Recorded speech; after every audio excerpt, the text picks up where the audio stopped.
There is a particular kind of dark that exists only before 5 in the morning.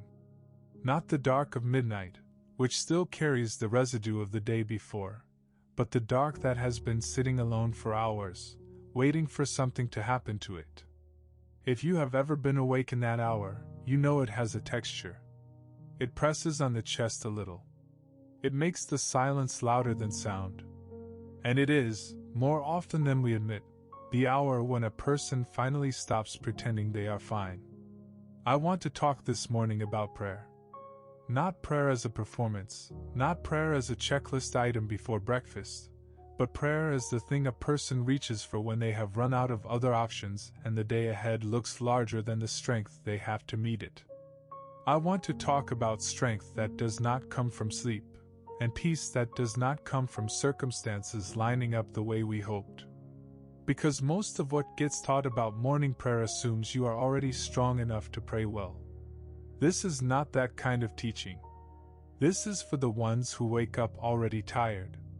Before I go further, I want to ask you something, and I mean it honestly, not as a formality tucked into the introduction. If you are watching this in a season where mornings feel heavier than they should, where you open your eyes and the first thing that greets you is a list of problems instead of a sense of readiness, tell me in the comments what that morning wait has felt like for you lately. I read them. Not because I need the engagement, though I won't pretend that doesn't help this reach more people who need it, but because knowing what you're carrying shapes how I keep making these. And if this is the kind of channel that speaks to the tired parts of your life, staying subscribed means you won't have to go looking for this kind of honesty again. It will just be here. Now, let's go back about 3,000 years to a man lying under a bush, wishing he were dead. His name was Elijah, and if you know anything about him at all, you probably know him as the prophet who called down fire from heaven on Mount Carmel, the one who stood alone against 450 prophets of Baal and watched God answer with flames so intense it licked up water from a trench dug around the altar. That is the Elijah most people remember. Bold, fireproof, untouchable. What almost nobody talks about is what happened the very next day. One woman, a furious queen named Jezebel, sent Elijah a message. She told him that by this time tomorrow, he would be as dead as the prophets he had just defeated. And the man who had stood unshaken in front of an entire nation, who had watched fire fall from an open sky, got up and ran. Scripture doesn't soften it. It says he was afraid. It says he ran for his life. The same man, one day removed from his greatest victory, was now hiding in the wilderness, begging God to let him die. I find that detail almost unbearably human. We tend to assume that strength, once demonstrated, should hold. That if you have already proven you can face the fire, the next fear should be smaller by comparison. But that is not how exhaustion works. Exhaustion does not ask what you accomplished yesterday. It only knows what you have left in the tank right now, and Elijah's tank was empty. So he walked a day into the wilderness, sat under a broom tree, a scraggly, low desert shrub, not much shelter at all, and asked God to take his life. "It is enough," he said. "Now, O Lord, take away my life, for I am not better than my fathers." Then he lay down and slept. Here is where the story stops behaving the way we expect a Bible story to behave. God does not show up with a speech. There is no rebuke, no reminder of Carmel, no, "After everything I did for you." Instead, an angel touches him and says one simple thing: "Arise and eat." Elijah looks, and there beside his head is a cake baked on hot coals, and a jar of water. He eats, he drinks, and he lies back down. The angel comes a second time. "Arise and eat," it says again, "because the journey is too great for you." Read that twice. The journey is too great for you. Not, "You are too weak," which would have been a judgment. Not, "Try harder," which would have been useless. Just an honest acknowledgement. The distance ahead of you exceeds what you currently have, so eat, and rest, and let your body be repaired before anyone asks anything spiritual of you at all. I think this is where so much teaching on morning prayer goes wrong. We are handed a picture of prayer that begins with our effort. Get up early, kneel down, say the right words, muster the right faith, as though God is waiting on the other side of our discipline before he will act. But before Elijah prayed a single coherent sentence, before he processed his fear or confessed his despair, God fed him. Twice. The care came before the conversation. Strength for what a day requires does not always begin with words. Sometimes it begins with bread.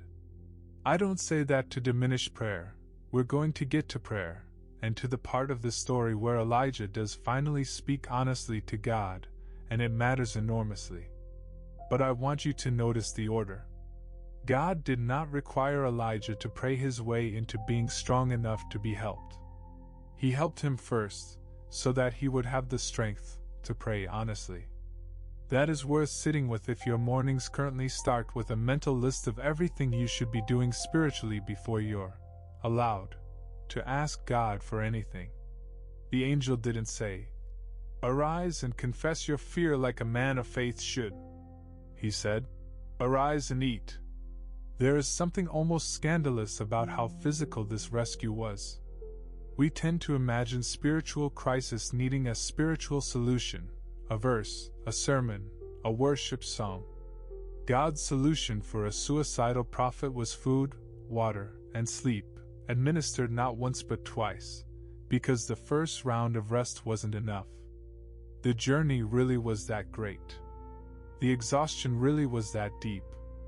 If your version of morning prayer has never accounted for the possibility that your body might need tending before your soul can speak, that the first act of grace on a hard morning might be permission to actually rest, to actually eat something, to actually let your nervous system settle before you try to form sentences to God, then I want you to receive that as good news today. You are not failing at prayer by being tired. You may simply be a person under a broom tree who has not yet been fed. After the second meal, Elijah walked 40 days and nights to Horeb, the mountain of God, and there, finally, the conversation happened. God asked him a question that appears twice in this short passage, almost like a refrain. "What are you doing here, Elijah?" And Elijah's answer both times is nearly identical, a raw recounting of his zeal, his isolation, his fear that he alone is left, and now they seek his life too. God doesn't argue with him. He doesn't correct the facts. He tells him to go stand on the mountain, and then comes wind strong enough to break rocks, then an earthquake, then fire. The exact three things you'd expect God to speak through, given how the story on Carmel had gone. But the text says 3 separate times, the Lord was not in the wind, not in the earthquake, not in the fire. And after the fire, a sound. Some translations call it a still, small voice. Others translate it more literally as a sound of thin silence, or a gentle whisper. That is where God spoke. I think about how easy it would have been for Elijah to expect God in the spectacle, given his history with spectacle. He had just watched fire fall from heaven in front of a nation. But when he needed God most personally, most privately, God did not repeat the miracle. He came in something almost too quiet to notice, something you could miss entirely if you were listening for thunder. I wonder if that is closer to what most of our mornings actually need than we admit. We come to prayer sometimes hoping for the wind and the earthquake and the fire, a dramatic breakthrough, an unmistakable sign, something loud enough to drown out the noise in our heads. And God, more often than not, meets us instead in something so quiet it requires us to stop moving in order to catch it at all. Strength, in this story, did not arrive as adrenaline. It arrived as bread, as sleep, and finally as a whisper a man had to go completely still to hear. This is the first thing I want to plant in your mind about morning prayer for strength and peace. It may not look like what you expect. It may not feel like a surge. It may feel, instead, like being handed exactly enough for today, and no more, which, strangely, is also the subject of an entirely different story from an entirely different book, one that happened centuries before Elijah was even born, in a wilderness of its own. After Israel left Egypt, before there was a temple, before there was a king, before there was a settled land to call home, there was a very large, very frightened, very hungry group of people in a desert with no food supply and no plan for how to get any. And God did something strange. He didn't send them a year's worth of provisions in one delivery. He sent bread from the sky, one day's worth at a time, appearing fresh on the ground every single morning with the dew. It was called manna, and the instructions attached to it are, I think, some of the most quietly radical instructions in the entire Old Testament.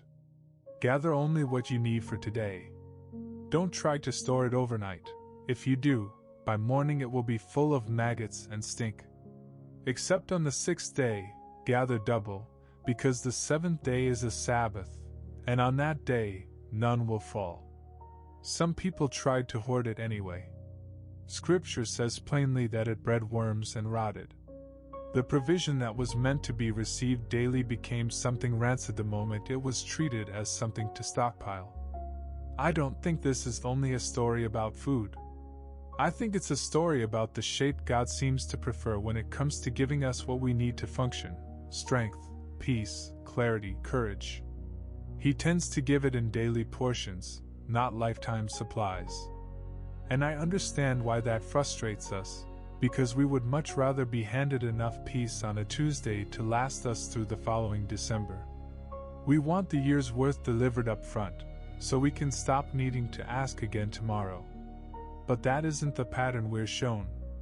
The pattern is, gather today's portion today. Come back tomorrow for tomorrow's.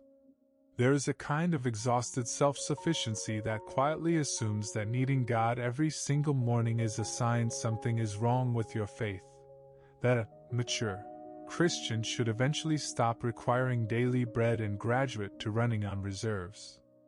But the manna story pushes back against that idea directly.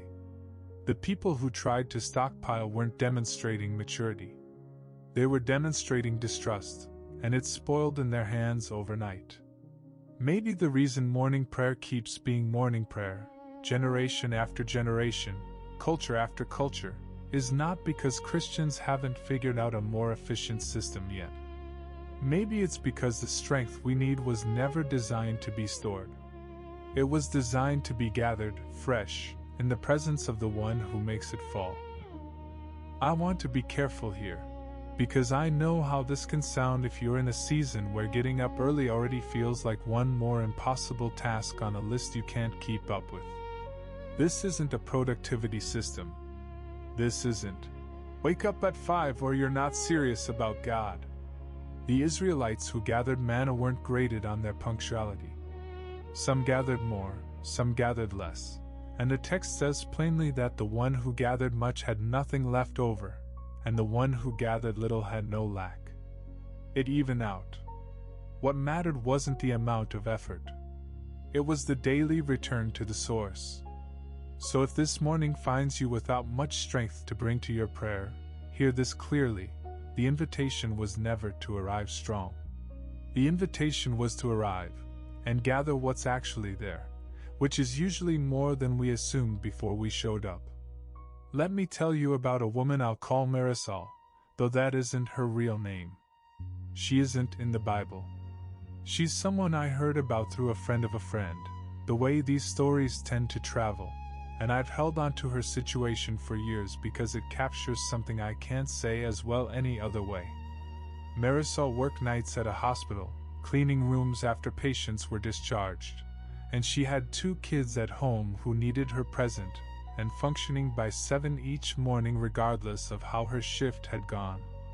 There was a stretch, almost a year, she said, where she genuinely could not remember the last time she had felt rested. Not tired in the normal sense. tired in the sense that her hands would shake slightly when she poured cereal, and she'd catch herself standing in front of an open refrigerator having forgotten what she walked over to get. She told my friend that somewhere in that year, she started doing something almost by accident. She would sit in her car in the hospital parking lot for exactly 4 minutes before driving home, not praying formally, not reciting anything, just sitting there with her hands on the wheel, unmoving, saying the same 2 sentences out loud each time. I don't have anything left. Please carry what I can't. That was it. 4 minutes. 2 sentences. Then she'd drive home and make breakfast. She said she couldn't point to a single morning where something dramatic happened. No overwhelming sense of God's presence flooding the car. No audible comfort. But somewhere around month 5 or 6, she noticed her hands had stopped shaking as often. She noticed she was less snappish with her kids. She noticed that the dread she used to feel driving into that parking lot each night had quieted into something more like resignation mixed with trust, not happiness about the job, but a strange steadiness underneath the exhaustion that hadn't been there before. What strikes me about Marisol's 4 minutes is how little it resembles what most people picture when they hear morning prayer. No candle. No journal. No worship playlist.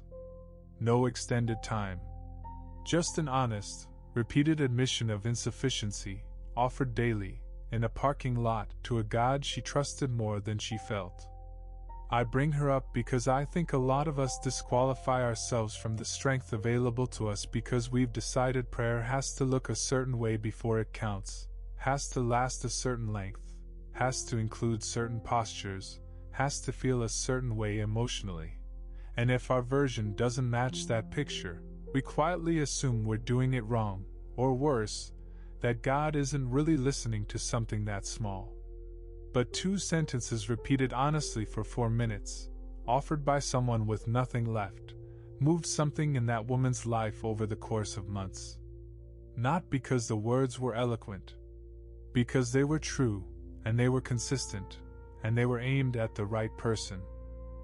There is an old prophet, much less famous than Elijah, whose entire short book is built around a posture I think Marisol stumbled into without knowing his name. His name was Habakkuk, and unlike most of the prophets, he doesn't spend his book delivering God's message to the people.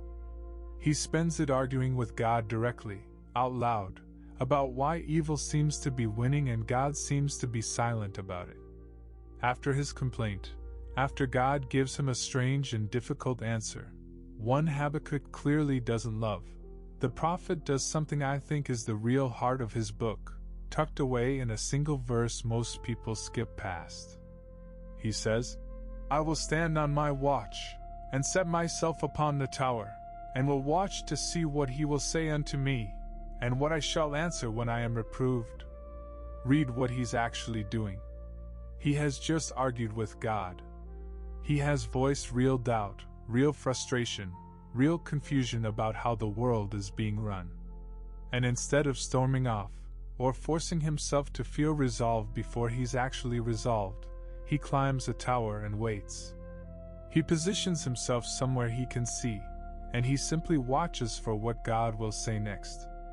Ancient watchtowers were built along city walls and vineyards, sometimes little more than raised stone platforms, and their entire purpose was patience under alertness. A watchman didn't create the coming threat or the coming dawn. He couldn't summon either one faster by trying harder. His only job was to be positioned, awake, and attentive, so that whatever came, he would not miss it. I think that's a far more honest picture of what morning prayer actually is for most of us on most days than the images we're usually handed. We are not conjuring peace into existence through the sheer force of spiritual effort. We are climbing the tower. We are positioning ourselves where we can see. We are choosing, deliberately, to be awake and attentive to a God who has not yet finished answering, rather than assuming his silence means he has left the conversation. Habakkuk's watch wasn't passive. It took discipline to climb up there at all, especially right after an argument he hadn't won.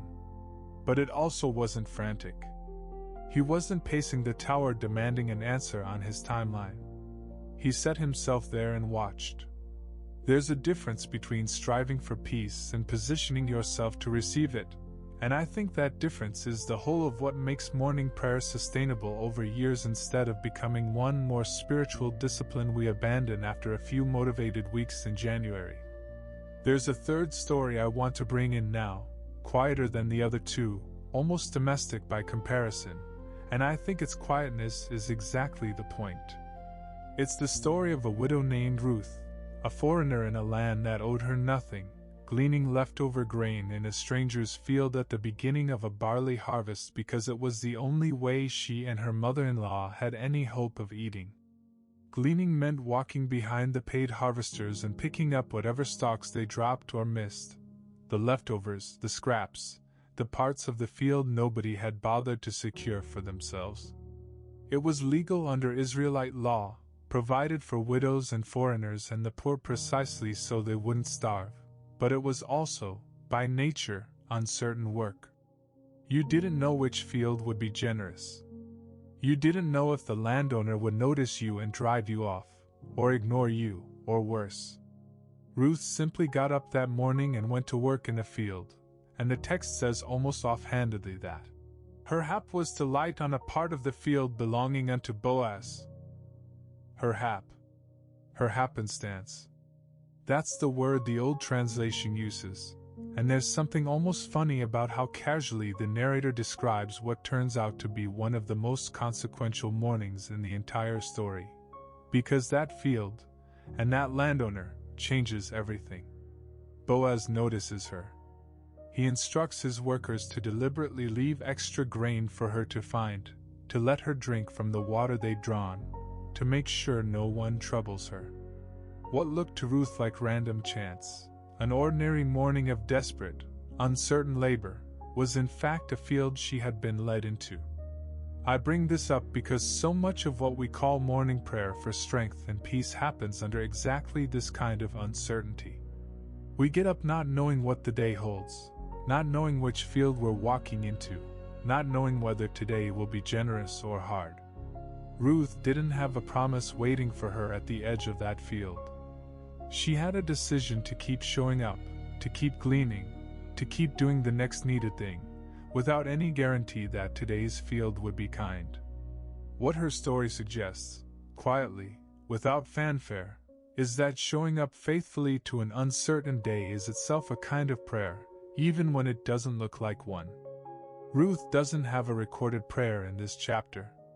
She has feet that walked into a field she didn't choose and couldn't control, trusting that provision existed somewhere in a system bigger than her ability to see it in advance. And provision met her there, not because she found the right field through skill, but because she kept walking into the day with the only posture available to her, showing up, working honestly, and letting whatever waited for her be received rather than demanded. I think there's a version of morning prayer that isn't primarily about words at all. It's about the decision, made fresh each day, to walk into the field anyway, to get up, to go to work, to face the people you have to face and the problems you can't yet solve, while holding an open posture toward whatever provision might be waiting there that you didn't manufacture yourself. Ruth's morning prayer, if you want to call it that, might have been nothing more than the act of walking toward a field she had no control over, trusting there was someone who did. Put these three stories side by side for a moment, because I think together they say something none of them says alone. Elijah teaches us that strength sometimes needs to be received bodily before it can be processed spiritually, that God feeds the exhausted before he asks anything of them, and that his presence, when it finally speaks, often arrives as a whisper rather than a display. The manna teaches us that provision was never designed to be stockpiled, that gathering fresh, daily, in the presence of the giver, is not a sign of immaturity, but the actual shape strength was built to take. Habakkuk teaches us that peace isn't manufactured by resolving every question before we pray. Sometimes peace is simply climbing the tower, positioning ourselves to watch, and waiting for an answer we can't rush. And Ruth teaches us that morning prayer can be as unglamorous as walking into an uncertain field, doing the next honest thing, and trusting that provision exists in a system larger than what we can engineer for ourselves. None of these are formulas. None of them tell you exactly what to say when you wake up tomorrow. But together they paint something truer than a formula, a posture. Fed, gathered, watching, walking. That's what morning prayer for strength and peace actually looks like across Scripture, far more often than the tidy 5-step devotional plans suggest. I want to slow down here and talk honestly about why mornings, specifically, carry so much psychological weight for people who are struggling, because I don't think it's only tradition that made the church associate this hour with prayer. There's something almost neurological about it. When you sleep, your brain doesn't simply pause. It consolidates. It processes the emotional residue of the previous day, sorts through threats real and perceived, and in people carrying chronic stress or grief or unresolved conflict, that processing often produces a kind of low-grade dread that's waiting the moment consciousness returns. Clinicians sometimes call it morning anxiety, and it's remarkably common, a spike of cortisol that naturally occurs shortly after waking, which in a well-regulated system helps you feel alert, but in an overloaded one feels like your body sounding an alarm before your mind has even figured out what's wrong. This is worth naming plainly, because I think Christians sometimes spiritualize a problem that has a physical component, and it leaves people feeling like their morning dread is evidence of weak faith, when it might simply be evidence of a body that has been under strain for a long time. Elijah's exhaustion under the broom tree wasn't a moral failure. It followed one of the most intense days of his life, and his body responded exactly the way an exhausted body responds. God didn't rebuke the biology. He fed it. I say this because if you've ever felt spiritually ashamed of waking up already anxious, as though a real Christian would wake up in peace by default, I want to release you from that particular guilt this morning. The dread that sometimes arrives before your eyes are even fully open is not a referendum on your relationship with God. It may simply be your body doing what overloaded bodies do, and the invitation isn't to fake your way past it with forced positivity. The invitation is the same one the angel gave Elijah. Arise and eat. Let your body be met before you demand your spirit perform. Prayer, in this light, becomes less like a test you're required to pass while already depleted, and more like the daily bread that meets the depletion directly. Not a mood you have to manufacture before you're allowed to approach God. A place you approach precisely because you're depleted, expecting to be met there rather than judged there. There's a phrase that shows up quietly in the story of the manna that I think deserves more attention than it usually gets. Scripture calls it bread from heaven, but the actual Hebrew word, manhu, essentially means, what is it? Because when the Israelites first saw it on the ground, they genuinely didn't recognize it. It didn't look like bread they'd ever eaten. It didn't match their categories for provision. They had to be told what it was before they understood it was food at all. I find that detail strangely comforting, because I think a lot of what God provides in answer to morning prayer doesn't arrive labeled either. We ask for strength and expect it to feel like energy, like motivation, like a surge of capability. And when it doesn't come wrapped that way, we assume the prayer wasn't answered. But sometimes strength arrives as an unexpected patience with your kids that you can't account for.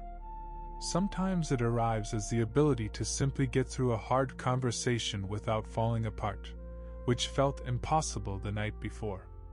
Sometimes peace doesn't arrive as the absence of the problem, but as an inexplicable steadiness in the middle of a problem that hasn't gone away at all.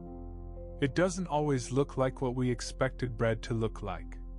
We might need someone to tell us, this is it. This is what you asked for. It just didn't come the way you pictured. I think this is part of why cultivating an actual practice of morning prayer matters, not because God requires a certain hour to be moved, but because the practice trains us to recognize provision when it doesn't look the way we assumed. The people who gathered manna every single morning eventually knew exactly what it looked like on the ground, exactly how much a portion weighed in the hand, exactly how it tasted when ground and baked. Familiarity with the daily gift made them fluent in recognizing it. I suspect the same is true for us. The more consistently we show up to ask for strength and peace, the more fluent we become at noticing when they've actually arrived, even in unfamiliar shapes. Let's talk practically for a few minutes, because I don't want this to stay in the realm of ideas without ever touching the actual shape of a Tuesday morning. If Elijah's story teaches us anything about sequence, it's that meeting your body's basic needs is not a spiritual detour before real prayer begins. It may be the beginning. If you wake up and your first move is to reach for your phone and absorb 40 other people's crises before you've had a sip of water, you are, in a very literal sense, skipping the angel's instruction. Arise and eat. Before the news. Before the inbox. Before the group chat that's already 3 messages deep about a crisis that isn't yours to solve at 6 in the morning. Let your body be tended before your attention is scattered across everyone else's emergencies. That might mean something as small as drinking a full glass of water before you check a single notification. It might mean sitting up in bed for 60 seconds and simply breathing before your feet hit the floor. It might mean, like Marisol in her car, giving yourself a defined, small window, 4 minutes, 90 seconds, whatever is actually sustainable for the life you're living right now, rather than an ambitious hour-long devotional plan you'll abandon by Thursday because it never fit the actual shape of your mornings to begin with. If the manna teaches us anything practical, it's this: don't judge today's portion by yesterday's leftovers, and don't try to hoard today's peace against tomorrow's fear. If yesterday's prayer time felt rich and today's feels dry, that's not evidence you've lost something. It's evidence that today requires its own gathering. Show up anyway. Bring your empty hands anyway. The instruction was never, feel abundant before you gather. It was, gather, and you'll find it's enough. If Habakkuk teaches us anything practical, it's that you're allowed to bring your actual questions into the tower with you. You don't have to resolve your doubt before you're permitted to watch for God's answer. In fact, the watching only makes sense because the doubt is still there. If your morning prayer right now is more argument than adoration, more, "I don't understand what you're doing," than, "Thank you for everything," that is not a lesser form of prayer. That's a prophet's prayer. Climb the tower with your real questions. Don't wait until you've faked your way into feeling resolved. And if Ruth teaches us anything practical, it's that you don't need a guarantee about how the day will go before you're allowed to walk into it. You need only the decision to go, to work honestly, to keep showing up, to let the hap of the day be received with open hands rather than gripped in advance with anxious control. Sometimes the most spiritual thing you'll do all morning is simply get up and go to the field, trusting there's a Boaz you haven't met yet who has already instructed the harvesters to leave some extra for you. I don't want to hand you a rigid formula, because I think rigid formulas are part of what makes people give up on morning prayer within a few weeks. But if you want something concrete to hold on to, here's the shape these 4 stories suggest, stripped down to its simplest form. Tend your body honestly, gather today's portion without hoarding yesterday's or borrowing tomorrow's, bring your real questions instead of performed resolution, and walk into the day trusting there's provision you didn't manufacture waiting somewhere in it. Federal gathered. Watching. Walking. You don't need all 4 to feel complete in order to begin. Most mornings, you'll only manage one of them well, and that is enough to call it prayer. I want to be honest about something that these 4 stories, taken together, quietly expose. Most of us don't actually resist morning prayer because we're too busy. We resist it because some part of us suspects that slowing down enough to be honest with God will require us to feel things we've been successfully avoiding by staying busy in the first place. Elijah didn't run from Jezebel and collapse under a bush because he lacked time management skills. He collapsed because the fear and grief he'd been outrunning since Carmel finally caught up with him the moment he stopped moving. Motion had been keeping the feeling at bay. Stillness let it land. I suspect a great many of us keep our mornings loud and rush for exactly the same reason, without ever naming it that plainly to ourselves. If I slow down, something might surface that I'm not ready to look at. This is worth naming because it reframes what peace actually means in the context of prayer. We tend to imagine peace as the absence of disturbance, a still lake, nothing moving underneath. But biblical peace, the kind Habakkuk was climbing a tower to wait for, was never promised as the absence of a threat. Habakkuk's whole book ends with the terrifying acknowledgement that the fig tree may not blossom, the fields may yield no food, the flocks may be cut off, and still, he writes, he will rejoice in the Lord. That isn't peace because the danger disappeared. That's peace that has learned to exist alongside a danger that hasn't disappeared at all. I think this matters enormously for anyone whose mornings are genuinely hard right now, not hard in some abstract spiritual sense, but hard because there's a diagnosis, or a marriage falling apart, or a job that might not exist next month, or a child who won't return your calls. The peace being offered in morning prayer was never marketed as the erasure of those realities before you're allowed to feel steady. It's closer to what Elijah found at Horeb, not a removal of Jezebel's threat, which was still very real and still coming, but a whisper quiet enough to reorient him inside a threat that hadn't gone anywhere yet. There's a strange mercy in that, if you let yourself receive it. You are not required to solve your circumstances before God will meet you in them. You are not required to feel calm before calm is permitted to arrive. The order, again and again in these stories, runs the opposite direction from what our instincts assume. Provision comes first. Feeling second. Fed, then able to walk 40 days. Whispered to, then able to go back and finish the assignment. Gathered, then strengthened for the work of the day. Watched for, then answered, even when the answer took its time arriving.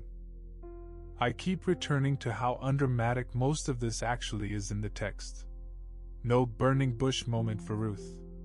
No parted sea for Habakkuk. No trumpet blast for the people gathering their daily bread off the desert floor before the sun got too hot and it melted away. The overwhelming pattern of how God meets people in Scripture, especially in their exhaustion, is quiet, daily, unglamorous faithfulness, not because he's incapable of spectacle. We've already seen him produce spectacle on Carmel just one chapter before Elijah fell apart under that tree, but because spectacle rarely sustains a person through years of ordinary Tuesdays. Whispers do. Daily bread does. A woman sitting in a car for 4 minutes with 2 honest sentences, repeated for months, does. So if your prayer life has never produced a burning bush, and you've quietly wondered whether that means you're doing something wrong, I want to offer you a different read on that absence. You may simply be living the far more common story, the one where God shows up as bread on the ground, or a whisper after the fire, or a watchtower you climbed with unresolved questions still in your hands, or an unremarkable field you happened to walk into on an unremarkable morning. That story is not the lesser version of faith. In Scripture, it's actually the majority report. I want to separate out something I've been letting blur together, because strength and peace, while they travel together in this topic, aren't actually the same request. And I think conflating them causes a lot of confusion in how we pray. Peace is what lets you stand still inside a threat without being undone by it. Strength is what lets you move forward inside a demand without being crushed by it. You can have moments of real peace and still feel entirely unequal to the tasks in front of you. And you can, strangely, Find yourself capable of doing hard things while your insides are anything but peaceful. They're related, but they answer different questions. Peace answers, can I bear this? Strength answers, can I do this? Elijah's story, again, is instructive here, because notice that God addressed strength before he addressed peace. The bread and the sleep restored Elijah's physical capacity to keep walking. It wasn't until later, at Horeb, after 40 more days of travel, that the deeper emotional and spiritual reckoning happened, the whisper, the honest conversation, the recommissioning. Strength came first because Elijah needed to survive the journey before he could process what the journey meant. I think that order matters for a lot of us. Sometimes what we actually need in the morning isn't a profound spiritual breakthrough.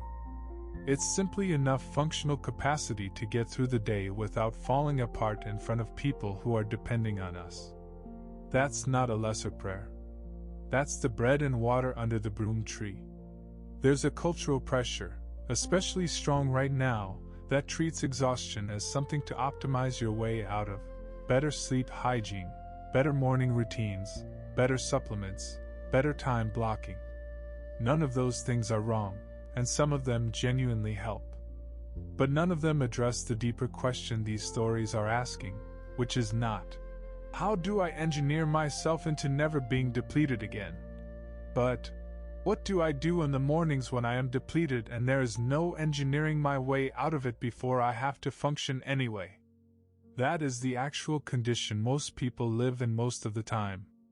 Not perfectly optimized.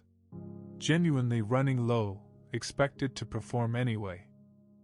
The prayer for strength, in that light, isn't a request to never feel tired again. It's a request to be met in the tiredness with enough to do what today actually requires. Not more than that, not a surplus banked for next month, just enough for today, the same shape the manna took. And the prayer for peace isn't a request to never feel afraid again. It's a request for a whisper quiet enough to reorient you inside a fear that, like Jezebel's threat against Elijah, may still be entirely real and still be coming. I think there's something freeing in lowering the bar this way, not because the goal is small, but because the goal is finally honest. You are not failing morning prayer because you still feel tired by 9, or still feel a knot of anxiety about the same unresolved situation you prayed about yesterday. Prayer for strength and peace was never meant to instantly dissolve every hard thing in your life. It was meant to meet you daily, in the middle of hard things that often take much longer than a single morning to resolve, and give you enough bread for today, a whisper for today, a watch post for today, a field to walk into today, to keep going without pretending you're something other than what you actually are. I think about a particular image often when I picture what daily gathering actually looks like in a modern life, and it isn't a desert floor covered in flaky bread at dawn. It's a small detail from my own extended family that has stuck with me for years. My wife's grandfather, before he passed, kept a single spiral notebook by his armchair for the last decade of his life.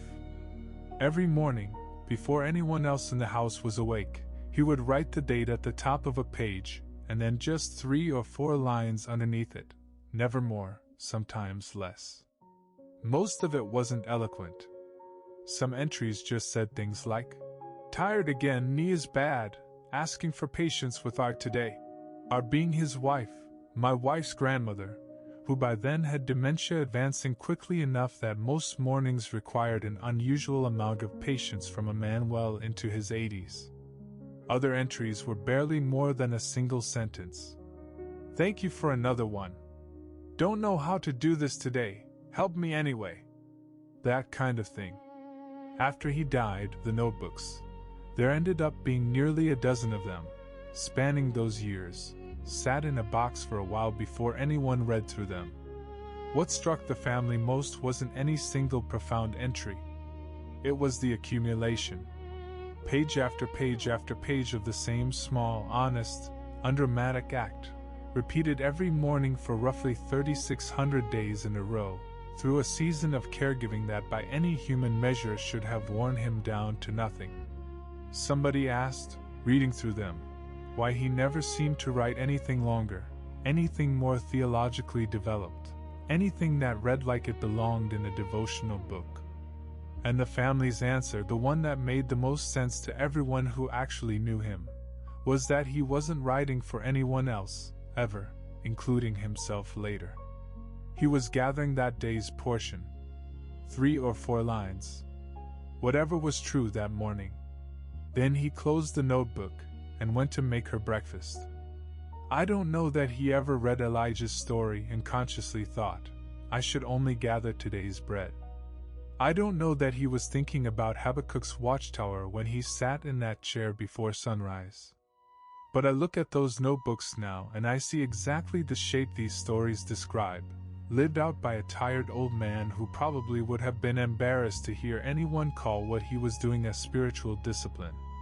He was just getting up, being honest, asking for enough, and going to do the next hard thing. Every single day. For years. Without any of it looking impressive from the outside.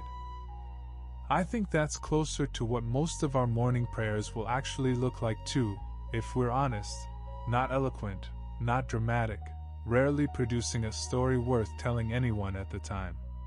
Just an accumulation of small, true moments, offered consistently, that only reveal their weight much later, when someone finally looks back at the whole stack of them at once and realizes how much was carried, one undramatic morning at a time.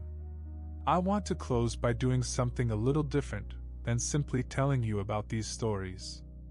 I want to actually walk with you through a few minutes of what gathering today's portion might sound like, right now, in your own words if you'd rather, or in mine if you need to borrow language this morning because you don't have any of your own left. You don't need to close your eyes if you're driving or at work. You don't need any posture at all beyond simply staying with me for the next few minutes. Start where Elijah started, not with a request, but with an honest accounting. Not performed faith. Just what's actually true. If today feels like more than you have strength for, say that plainly, the way he did under that tree. It is enough. I don't know if I can keep doing this. You are allowed to open a conversation with God exactly there, without dressing it up first, without waiting until you feel more spiritually presentable. He fed a prophet who wanted to die before that prophet said a single grateful word. He can meet you in whatever state you're actually in right now, not the state you wish you were presenting instead. Then, like the people gathering manna, ask for exactly what today requires, not a decade's worth of resolve, not permanent immunity from this particular fear, just enough. Enough patience for the specific conversation you're dreading. Enough clarity for the specific decision sitting in front of you. Enough steadiness to walk into the specific room you don't want to walk into. Small, daily, precise requests tend to be easier to actually receive than sweeping ones, because you can recognize when they've been answered. Ask for today's bread, not tomorrow's certainty. Then climb the tower for a moment, the way Habakkuk did, and simply watch. This is the part most of us skip, because waiting without an answer in hand feels unproductive. But give it 30 seconds of real silence right now, wherever you are. Don't fill it with more requests. Don't fill it with anxious rehearsal of everything that could go wrong today. Just watch. Let there be a gap where you're not talking, in case the answer, when it comes, arrives the way it did for Elijah, not in the noise, but in something so quiet you'd miss it if you were still talking. And then, like Ruth, get up and walk into the field. Whatever it is today, the meeting you're dreading, the diagnosis you're managing, the child you're raising alone, the job search that hasn't produced anything yet, the grief that hasn't lifted on the timeline you expected. Walk into it not because you've been guaranteed a kind outcome, but because showing up honestly, one ordinary day at a time, has always been the actual shape faith takes far more often than the dramatic version we're tempted to wait around for instead. That's it. That's the whole of it, really. Federal gathered. Watching. Walking. You don't need more theology than that to begin tomorrow morning, and the morning after that, and the one after that, for as many mornings as it takes.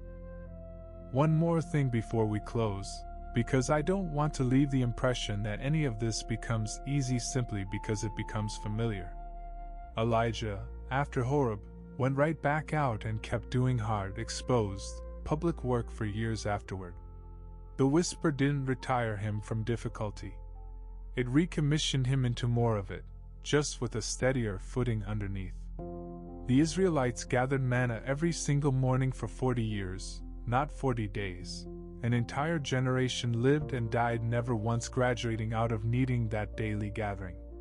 Habakkuk's book ends not with the crisis resolved, but with him choosing joy while the fig tree still hadn't blossomed and the fields still hadn't yielded anything. Ruth's story continues well past that first field, through more uncertain nights and more decisions made without guarantees, long before anyone in her story could have known how the larger account would eventually turn out. None of these people got to stop needing this. That's not a discouraging note to end on, even though I know it might land that way at first. It's actually the most honest thing I can tell you about what sustainable faith looks like over the length of an actual life. You are not aiming for a day when you finally outgrow the broom tree, the daily gathering, the watchtower, the uncertain field. You are aiming for a rhythm you can return to for as many decades as you're given, the same way that old man returned to his notebook for roughly a decade, not because he ever mastered the practice into something he no longer needed, but because he understood, better than most of us do at his age, that needing it every day wasn't a failure to solve. It was simply what a human life, tethered honestly to God, actually looks like from the inside. Before I let you go this morning, I want to ask you something different than what I asked at the start. Earlier I asked what your morning wait has felt like. Now I want to ask something forward-facing instead. What is one small, honest, 4-minute kind of practice you could actually sustain, starting tomorrow, that would look more like Marisol's car or my wife's grandfather's notebook than like the elaborate devotional plan you've abandoned 3 times already? Tell me in the comments. Not the idealized version. The actual, realistic, this fits my life version. I want to read what that looks like for you, because I think there's someone else scrolling through those comments next week who needs exactly your version of it, not mine. And if any part of this reached something true in you this morning, if Elijah under that tree, or the manna nobody could hoard, or Habakkuk on his tower, or Ruth walking into a field she didn't choose, gave language to something you've been carrying without words for a while, would you consider sending this to one specific person you know is running on empty right now? Not the whole video necessarily. Just tell them there's something here that made you think of them. Sometimes the most spiritual thing you'll do today isn't a prayer at all. It's remembering someone else's broom tree and sending them bread. Subscribing helps this find more people carrying that same weight, and liking the video helps it reach them faster.